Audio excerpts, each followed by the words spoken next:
उम्मीद करती हूँ आप सब खैरियत से होंगे। सबसे पहले हम खोलेंगे सफ़ा नंबर 20, सबक नंबर 7, सच कहो। आज हम सच कहो की बुलंद ख्वानी करेंगे। इस नज़म के शायर का नाम मौलवी मोहम्मद इस्माइल मेटी है। सच कहो हमेशा सच है भले मानसों का पेशा सच। मानसों के मायने होते हैं शरीफों।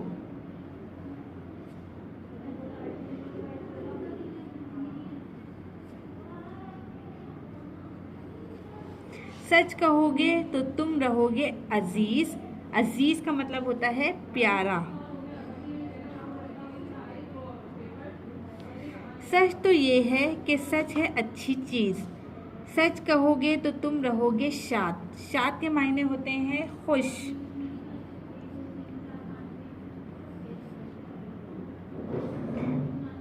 फिक्र से पाक, रंज से आजाद। रंज मायने होते हैं गम। सच में राहत है और आसानी, सच से होती नहीं पशेमानी।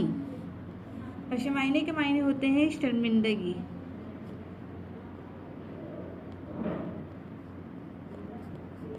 जिसको सच बोलने की आदत है वो बड़ा नेक बासादत है। अच्छी आदत, बासादत मायने होते हैं अच्छी आदत।